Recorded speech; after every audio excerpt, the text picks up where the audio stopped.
जय हिंद दोस्तों। मैं राजेश कुमार स्वागत करता हूं आपके अपनी यूट्यूब चैनल रोजगार सारथी में। तो जैसा कि आप लोग जानते हैं कि आप लोग थंबनेल देख के जाने गए होंगे, हम लोग क्या करवाने वाले, हम लोग बताने वाले हैं यूपी पुलिस के जो डॉक्यूमेंट लगने वाले यूपी पुलिस भर्ती में 2023-24 में, उसमें जो डॉक्यूमेंट लगने वाले हैं उनके बारे में, क्या क्या डॉक्यूमेंट लगने वाले हैं इसमें। तो तो हम लोगों को क्या क्या डॉक्यूमेंट तैयार करके रखने हैं कि जब हमारी भर्ती आए या जब हम फॉर्म भरें तो उनमें ज़रूरत पड़ेगी। और भर्ती आए और हमारा अगर पेपर निकल जाता है तो उसमें हमें क्या क्या डॉक्यूमेंट की ज़रूरत पड़ने वाली है। तो चलिए अब शुरू करते हैं, जानते हैं क्या क्या डॉक्यूमेंट हमें चाहिए। कुछ क्वेश्चन भी होंगे आपके, वो भी यहीं पे सॉल्व हो जाएंगे। कुछ क्वेश्चन रहते हैं तो आप लोग कमेंट में बता दीजिए, हम लोग वहाँ से सॉल्व कर देंगे। ओके, आइए जानते हैं उत्तर प्रदेश पुलिस भर्ती 2023-24। 23-24 क्यों? क्योंकि 23 में आई है, 24 में ख़त्म हो गई। ओके, 23-24 जरूरी चीज़ें। जरूरी चीज़ें का मतलब क्या है, क्या क्या जरूरी डॉक्यूमेंट्स आप लोगों को चाहिए इसमें। ओके, तो बात करते हैं मूल निवास के बारे में। मूल निवास प्रमाण पत्र कब का बना होना चाहिए? मूल निवास प्रमाण पत्र कब का बना होना चाहिए इसमें आप लोग, अगर मैं अभी इसका वो लगा दूंगा यहाँ पे, आप लोग देखें ना, तो जिसमें इसके हम जो इन्होंने नोटिफिकेशन दिया है ना, नोटिफिकेशन में जो डिटेल दी है उसमें इन्होंने खास खास बोला है कि कभी का भी चल सकता है। क्योंकि पिछली बार तो इन्होंने कहा था कि इस डेट से इस डेट तक चाहिए, पर इस बार इन्होंने कोई डेट नहीं दी है कि कब से कब तक का होना चाहिए। तो मूल निवास आपका, जिसे हम इंग्लिश में डोमिसाइल बोलते हैं, मूल निवास डोमिसाइल एक ही चीज़ होती है, कोई दिक्कत नहीं है। तो मूल निवास प्रमाण पत्र मतलब, मूल निवास का मतलब क्या होता है कि आप कहाँ के रहने वाले हो, मूल निवासी कहाँ के हो। अगर आप दिल्ली में रह रहे हो ना, पर आपका जन्म यूपी में हुआ है, तो आप मूल निवासी यूपी के हो। अगर आपके पास प्रमाण पत्र यूपी का है, अगर आपके पास प्रमाण पत्र यूपी का नहीं है तो आप दिल्ली में ही फिर फॉर्म भरोगे दिल्ली की तरफ से। ओके, नहीं तो फिर आप जनरल कैटेगरी में आ जाते हो। ओके, तो मूल निवास प्रमाण पत्र कब का बना होना चाहिए? तो ये कभी का भी हो सकता है, कभी का भी हो सकता है, चाहे जब का हो सकता। कोई एक वो नहीं है कन्फर्म कि इसी दिन का होना चाहिए, इस तारीख से इस तारीख के बीच में, कभी का भी हो सकता है। पुराना भी होगा, नया भी होगा, इससे कोई दिक्कत नहीं है, सबको चलेगा। ईडब्ल्यूएस सर्टिफिकेट और ओबीसी सर्टिफिकेट कब के बने हुए हो?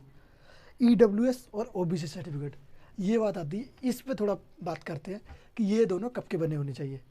ईडब्ल्यूएस और ओबीसी सर्टिफिकेट, इनमें इन्होंने लोगों ने कहा है कि ये वाले सर्टिफिकेट इतने इतने से होने चाहिए, क्योंकि लोग चेंज होते रहते हैं। तो इन लोगों का बोला है कि ये वाले जो सर्टिफिकेट है इस तारीख से लेकर इस तारीख के बीच के बने होने चाहिए। किस तारीख से किस तारीख के बीच में? जैसे कि 1 अप्रैल से लेके 1 अप्रैल 2023 से लेके कब से कब, 16 दिसंबर, 16 जनवरी जैन 2024 तक। ये क्यों? क्योंकि ये फॉर्म जब से चालू हुए थे ना, जब से बात करी, तो उन्होंने कुछ टाइम पीरियड देते हैं कि इतने टाइम से इतने टाइम के बीच में बने होने चाहिए। तो यहाँ से यहाँ तक आपका बना होना चाहिए। अगर ये तारीख ना, अगर एक उम्मीद लगाई जा रही कि हो सकता है जो फॉर्म अप्लाई की डेट और बढ़ जाए, तो अगर अप्लाई की डेट बढ़ेगी तो जब अप्लाई की बढ़ेगी तो ये भी डेट बढ़ेगी, तो आपको और टाइम मिल जाएगा ये सर्टिफिकेट बनवाने के लिए। अगर किसी के पास नहीं है तो अभी बनवा लो, अभी टाइम है बहुत आपके पास, बनवा सकते हो, 1 हफ्ते में बन जाता है ना। तो ये सर्टिफिकेट आप लोगों को बनवाना पड़ेगा, तो इसके लिए आपको बने होने चाहिए इसके बीच में, या फिर बनवा लो। ओके, और इसके बाद वाले नहीं चलेंगे, 16 तारीख के बाद वाले एक भी नहीं चलेंगे, इससे पहले पहले आपको बनवाना होगा। ओके, आते हैं अब बात करते हैं तीसरे पॉइंट। तीसरे पॉइंट क्या कहता है? ईडब्ल्यूएस के साथ आय प्रमाण पत्र की भी जरूरी है क्या? हाँ, ईडब्ल्यूएस के साथ आय प्रमाण पत्र भी जरूरी है, और आय प्रमाण पत्र लेना रखना आपने प्रमाण पत्र। वैसे लगता नहीं है, बोलते हैं कि आय प्रमाण जरूरी है, पर इतना इंपॉर्टेंट नहीं है। अगर है तो बढ़िया, नहीं तो कोई बात नहीं। ईडब्ल्यूएस के साथ मांग लेते कभी कभार, तो इसलिए आप लोग तैयार रखें, क्योंकि बात का कोई लफड़ा ही रखना है। अगर अभी से रहेगा तो अच्छी बात रहेगी, बाद में आप लोग प्रॉब्लम होगा। अगर बाद में करोगे तो फिर कहेगा कि अभी आप बनवा के लाओ, फिर आपको लोगों को प्रॉब्लम होगा। क्योंकि ऐसा भर्ती में देखा गया, पिछली 2018 में जब भर्ती हुई थी, तो उसमें क्या हुआ था, जब भर्ती चल रही थी तो उस समय इन लोगों को किसी से बोला कि नहीं, डॉक्यूमेंट इस तारीख से इस तारीख लाओ। वहाँ पे कुछ होते हैं ना, दिमाग से सनके हुए होते हैं कुछ गुस्से वाले, घर से लड़ाई करके आएंगे, फिर वहाँ पे जो बैठते हैं ना कंप्यूटर में डॉक्यूमेंट वेरिफिकेशन करते हैं, और लोगों ने बहुत से बच्चों के साथ ऐसा किया कि उनके डॉक्यूमेंट वेरीफाई नहीं करवाए। उन्होंने कहा नहीं ये पुराने हैं, इस डेट से इस डेट के बीच के लाओ। तो ऐसी ऐसी प्रॉब्लम आती हैं। इस बार शायद ना आए, पर आप लोगों को अपनी तरफ से पूरी तैयारी बना के रखनी है कि प्रॉब्लम ना आए। तो अपनी तरफ से पूरी तैयारी बना के रखो, अपनी तरफ से कोई गलती मत आने दो। ओके, ये बात होगी। तो ये इसके साथ आई प्रमाण पत्र जरूरी है। ओके, SC ST सर्टिफिकेट कब तक के बने हुए चाहिए? ST और SC सर्टिफिकेट कब तक के बने होने चाहिए? ये सर्टिफिकेट आपके कितने भी पुराने हो चल जाएंगे, कोई इशू नहीं है। इन्होंने कहा है कि कोई इशू नहीं, कितने ही पुराने चल जाएंगे, बस आपके पास बने होने चाहिए। अगर है तो अच्छी बात, वरना आप जर्नल में आ जाओगे। अगर ये सर्टिफिकेट नहीं है ना तो आप जर्नल कैटेगरी में आते हो। अगर आपके पास है तो आपको इसका कुछ % कोटा मिल जाता है, रियायत मिल जाती है, छूट मिलती है चीज़ों में को, जैसे एज में छूट मिल जाएगी और भी चीज़ें में छूट मिल जाती है आपको, अगर इसके पास ये SC ST OBC सर्टिफिकेट हैं आप लोगों के पास तो। ओके, अब बात आती है 5वें पॉइंट पे। 5वां पॉइंट क्या कहता है हमारा? 5वां पॉइंट कहता है कि क्या OBC सेंट्रल का चलेगा? जो OBC सर्टिफिकेट है क्या वो सेंटर का होना ज़रूरी है? तो अब इस पर बात करते हैं। ये इस पर एक विवाद भी रहता है। विवाद क्या रहता है कि कुछ लोग होते OBC हैं, पर वो जब सेंटर में रहते हैं तो वो जर्नल में आ जाते हैं, तो वो जर्नल में आ जाते हैं, फिर उनके पास OBC सर्टिफिकेट बनवा लेते जाते हैं वहाँ पे, तो वो नहीं होना चाहिए। जो अगर मान लो कोई हरियाणा का है या कोई UP का है, वो चला गया वहाँ पे दिल्ली चला गया, सेंटर में चला गया, तो सेंटर में उसका सर्टिफिकेट क्या कहला जाएगा? अब वो जर्नल में आ जाएगा सेंटर में। तो OBC क्या है ना, सर्टिफिकेट OBC सेंटर का नहीं होना चाहिए। अगर OBC है तो OBC ही होना चाहिए, किसी स्टेट का होना चाहिए, सेंटर का नहीं होना चाहिए। ओके, तो सेंटर का नहीं चलेगा। नहीं चलेगा मीन्स नहीं चलेगा। ओके, अब बात आती है बाकी स्टेट के बच्चे क्या करें, उनके लिए क्या क्या डॉक्यूमेंट रिक्वायर्ड है?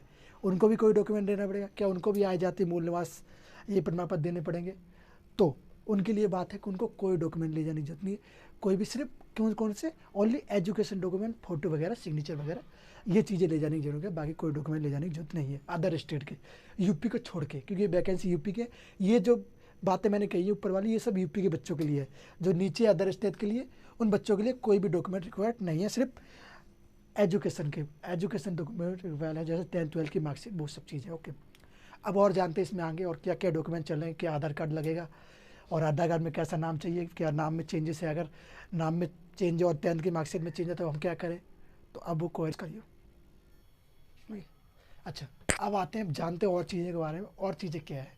तो जैसा कि 10th 12th या आधार कार्ड में डिटेल में करेक्शन, इसका मतलब क्या है कि अगर 10वीं और 12वीं के मार्कशीट में अगर कोई डिटेल है, जैसे पापा का नाम है या मम्मी का नाम है या आपका नाम है या डेट ऑफ बर्थ है, उसमें कोई करेक्शन है। करेक्शन क्या? जैसे मान लो आपकी पहले डेट ऑफ बर्थ कुछ और थी, अभी कुछ और हो गई, या पापा का नाम पहले शर्मा था, पीछे कुमार लगवा दिया। तो अब इसमें यहाँ पे आता है कि अगर 10th की मार्कशीट में सारी चीज़ सही है, 12th की मार्कशीट में सही है, आधार कार्ड में गलत है, तो चल जाएगा।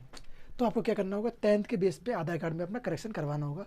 आधार कार्ड में क्या, अगर 10th में जैसे पापा का नाम जैसे आधार कार्ड में पापा का नाम बोल सकते हैं ब्रजेश कुमार शर्मा है ना और 10th की मार्कशीट में क्या है? ब्रजेश कुमार है ओनली, है ना, या ब्रजेश शर्मा है।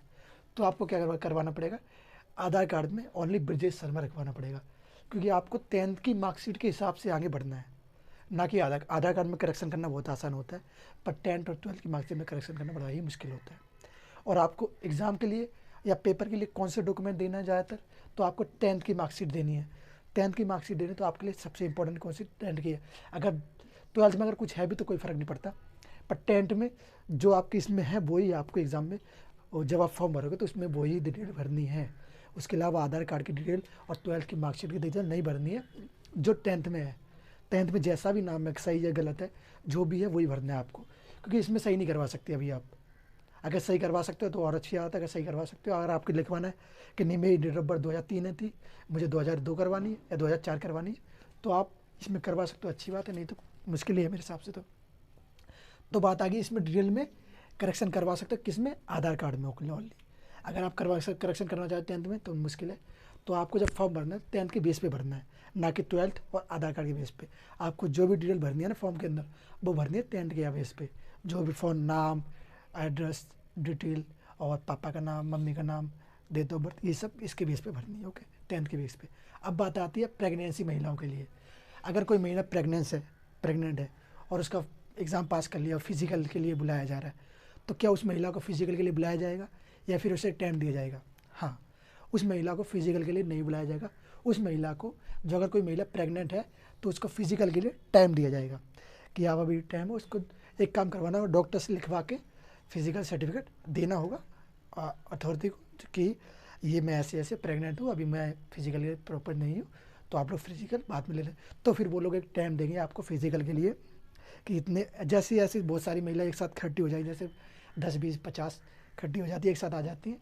फिर ये लोग 1 2 महीने 3 महीने 4 महीने आपके प्रेग्नेंट होने, आपके बच्चा होने के बाद उसके बाद वो लोग टेस्ट करवा लेंगे, फिजिकल करवा लेंगे। फिर आप में उसमें फिजिकल पास हो जाए तो आपकी जॉब पक्की हो जाती है, फिर आप लग जाते हो जॉब के लिए। ओके, अब बात आती है शादीशुदा महिलाओं के लिए क्या डॉक्यूमेंट, कहाँ के डॉक्यूमेंट चलेंगे। अगर शादीशुदा महिलाएं शादी कर ली तो उसके पति के डॉक्यूमेंट चलेंगे, पिता के डॉक्यूमेंट चलेंगे, किस तरफ के डॉक्यूमेंट लगाएं, पति की तरफ के लगाएं, पिता की तरफ के लगाएं। तो इसमें आपको सिर्फ और सिर्फ एक बात ध्यान रखनी है बस, ये तो डॉक्यूमेंट इस तरफ के तो बिल्कुल नहीं लगेंगे, किस तरफ के, पति की तरफ के डॉक्यूमेंट नहीं लगेंगे। क्यों नहीं लगेंगे, उसका एक कारण है। कारण क्या है कि बहुत सी महिला होती हैं, जैसे अभी जर्नल में है, उन्होंने शादी कर ली एसटी के लड़के से या एससी के लड़के से, तो वो सोचती है कि शादी करने के बाद मुझे इसके यहाँ के डॉक्यूमेंट बना लूँगा पति की इधर के, तो मुझे कोटा मिल जाएगा, कोटा क्या बोल सकते एज में रिलैक्सेशन मिल जाएगा। तो ऐसा सोच के ये लोग चेंज भी करवा लेते हैं। पर डॉक्यूमेंट आपको सिर्फ और सिर्फ आपके पिता के यहाँ के लगेंगे, जो भी डॉक्यूमेंट है, मार्कशीट है या आधार कार्ड कुछ भी है। आधार कार्ड खैर चल जाएगा जिसमें पति का नाम या एड्रेस हो, कोई दिक्कत नहीं है, पर बाकी डॉक्यूमेंट सिर्फ पिता के यहाँ के लगेंगे। ओके, तो आपको ये चीज़ याद रखनी है कि सारे डॉक्यूमेंट पिता के यहाँ के लगेंगे। और क्या, और जब फॉर्म भरा जाएगा ना तो फॉर्म हम खुद भरवाएंगे, फॉर्म हम भरवाएंगे जैसे 26 तारीख को 27 को सॉरी फॉर्म आएंगे, मैं भरूंगा 3 बजे के आसपास फॉर्म भर के हम एक वीडियो अपलोड कर देंगे कि ऐसे ऐसे फॉर्म भरना है। उससे पहले कोशिश करिए आप ना फॉर्म भरें, क्योंकि आप गलती कर सकते हो, तो गलती करने से बचो। गलती होगी तो बहुत दिक्कत हो जाएगी, दिक्कत ज़्यादा तो नहीं होगी पर हो जाएगी। क्यों, क्योंकि गलती कर दो फिर 18 तारीख का करेक्शन का ऑप्शन मिलेगा, खुलेगा 18 जनवरी, तो आप लोग करेक्शन कर पाओगे अगर कुछ गलती हो जाती है फॉर्म भरने में। ओके, तो फॉर्म को भरना है बड़े अच्छे से ध्यान से भरना है, क्योंकि अगर एक गलती आपकी पूरा फॉर्म बर्बाद कर सकता है, तो आपको गलती नहीं करनी है। तो ये बात तो होगी फॉर्म भरने की। ये सारी चीज़ें हो चुकी हैं, क्या क्या डॉक्यूमेंट लगे, कैसे कैसे लगेंगे, किस किस के लिए इंपॉर्टेंट है, क्या क्या डॉक्यूमेंट जरूरी है। ओके, अब ये बात आती है, अब बात आती है डिजी लॉकर की। डिजी लॉकर क्या है, डिजी लॉकर एक सेंटर के द्वारा चलाया जा रहा है एक ऐप है। इस ऐप के माध्यम से पहले बात आ रही थी कि OTR, पहले हमने OTR के बारे में भी बहुत सुना था, एक इन्होंने नोटिफिकेशन लॉन्च किया था जिसमें OTR की बात करी गई थी कि अब OTR के माध्यम से फॉर्म भरे जाएंगे। पर अब OTR ना चुन के इन लोगों ने किसको चुना है, OTR को ना चुन के इन लोगों ने चुना है किसको, डिजी लॉकर को। डिजी लॉकर को क्यों चुना है कि डिजी लॉकर अभी सेफ भी और ज़्यादा खर्चीला भी नहीं है। अभी इसमें OTR में बहुत ज़्यादा खर्चा आ जाएगा, डिजी लॉकर में सबकी डिटेल पड़ी हुई ऑलरेडी, तो वहाँ से वो लोग उठा के लगा सकते हैं। अब हमें करना क्या होगा, जब हम फॉर्म भरेंगे तो फॉर्म भरते समय में क्या करना होगा कि ये जो डिजी लॉकर है, डिजी लॉकर में हमें एक आईडी बनानी होगी। इसका ही मैं आप लोगों को वीडियो बना के बता दूंगा कि डिजी लॉकर में आईडी कैसे कैसे बनानी है। तो मैं वो सारा प्रोसेस आपको बता दूंगा कि आईडी कैसे कैसे बनानी है, कैसे कैसे लॉगिन करना है और कैसे कैसे अपने डॉक्यूमेंट इस पर अपलोड करने हैं। अपलोड कौन से डॉक्यूमेंट करने पड़ेंगे, वही जो इस पर अवेलेबल नहीं है। अब इस पर अवेलेबल कौन कौन से डॉक्यूमेंट हो सकते हैं जो आपके एग्जाम के रिलेटेड या फॉर्म से संबंधित हैं। तो डॉक्यूमेंट्स जैसे कि आपका आधार कार्ड हो गया, इस पर अवेलेबल मिल जाएगा, आपकी मार्कशीट होगी इस पर अवेलेबल मिल जाएगी, आपके आय जाति मूल निवास के प्रमाण पत्र अगर बने हैं तो इस पर अवेलेबल हो जाएंगे। क्यों ये लोग इससे करवा रहे हैं, क्योंकि वो डॉक्यूमेंट वेरीफाई करना चाहते हैं और ये गवर्नमेंट का ऐप है, तो इस पर डॉक्यूमेंट ऑलरेडी वेरीफाई होते हैं। अगर वेरीफाई होंगे तो हमें पड़े होंगे, और जो नहीं अगर हैं डॉक्यूमेंट तो उसको आप अपलोड कर देंगे इस पर, तो वेरीफाई हो जाएंगे वो। ओके, तो आपको वेरीफाई करवाना होगा। तो ये बात होगी डिजी लॉकर का, इसमें ये महत्वपूर्ण योगदान है कि ये डिजी लॉकर इस बार इसमें शामिल हो रहा है और इसके माध्यम से ही फॉर्म भरे जाएंगे। वहाँ से आप लोग जाएंगे डिजी लॉकर पर, ID बनाएंगे, फिर यहाँ से आप लोग अपने डॉक्यूमेंट अपलोड करेंगे। वो दोनों डिजी लॉकर और यूपी पुलिस की जो वेबसाइट है वो दोनों कनेक्ट होगी एक दूसरे से। कनेक्ट होने का मतलब क्या है, कनेक्ट होने का मतलब क्या है कि ये डिजी लॉकर जब हम फॉर्म भरेंगे, डिजी लॉकर से कोई डॉक्यूमेंट उठाएंगे, वो हम किस पे, यूपी की वेबसाइट पे डालेंगे। जब हम फॉर्म भर रहे होंगे तो ये यहाँ से यहाँ तक फॉर्म ले लेगा और वेरीफाई करके लेगा, तो हमें ज़्यादा भी मेहनत करने की जरूरत नहीं, आराम से फॉर्म उस पर अपलोड हो जाएगा। आपको क्या करना है, सिर्फ आपके डॉक्यूमेंट पे इसकी डिजी लॉकर पे ID बनानी है। ID बनाने के बाद सारा काम खत्म, हमें फॉर्म भरना है। फॉर्म भरने का मैंने बता दिया कि फॉर्म भर के एकदम से मत भरने जाना फॉर्म। एकदम से भरने जाओगे तो कारण क्या होगा कि एकदम से भरने जाओगे पता कुछ रहेगा नहीं, प्रॉब्लम होगी, फॉर्म गलत भी भर सकता है। अगर आप लोग फिर भी अगर आप लोगों के मन में है कि नहीं मैं फॉर्म भरूंगा, जल्दी भरूंगा, तो आप लोगों की इच्छा है, भर सकते हैं। अगर फॉर्म गलती हो जाएगी तो उसके लिए भी आपको रियायत मिल रही है 18 तारीख की, 18 तारीख को आप लोग करेक्शन कर सकते हैं उसमें। ओके, ये बात होगी, ये सारी चीज़ें हो चुकी हैं। अब हम लोग इस सारी चीज़ कर चुके, अब हम लोग इसकी तैयारी भी इसी चैनल पे करवाने वाले हैं, तो उसके लिए भी आप लोग तैयार रहिए। हम लोग इसकी चैनल ये तैयारी 1 जनवरी से चालू करवा देंगे। किसकी, यूपी पुलिस की पूरी तैयारी 1 जनवरी से चालू हो जाएगी, पढ़ाई चालू हो जाएगी। कोई भी पेड कोर्स नहीं है, सब कुछ फ्री है, बिल्कुल फ्री ऑफ कॉस्ट है आप लोगों के लिए। सारी तैयारी हम लोग यहाँ पे करवाएंगे। ओके, तो अगर वीडियो आपको अच्छी लगी थी और आपकी इन्फॉर्मेशन काम की थी तो लाइक कीजिए, शेयर कीजिए और अपने दोस्तों के पास ज़्यादा से ज़्यादा सब्सक्राइब की भेजिए, जिससे वो चैनल को सब्सक्राइब करे और आपका ही चैनल है, आगे बढ़ेगा तो आपका ही परिवार है। आप लोग चाहेंगे तो आगे बढ़ेगा, नहीं चाहेंगे तो पीछे ही रह जाएगा। ओके, तो आप लोगों का परिवार आगे बढ़ाएं, क्योंकि आपका परिवार, तो आप चाहोगे कि आपके परिवार में और भी लोग जुड़े, और भी सदस्य जुड़े, जिससे वो भी अपनी सफलता प्राप्त कर सके, और उसमें आपका योगदान भी रहेगा। आपका योगदान क्या रहेगा कि आपने उनको यहाँ पे भेजा है। ओके, तो वीडियो अच्छी लगी तो लाइक कीजिए, शेयर कीजिए, सब्सक्राइब कीजिए। जय हिंद, जय भारत। मिलते हैं नेक्स्ट वीडियो में। बंद करते हैं।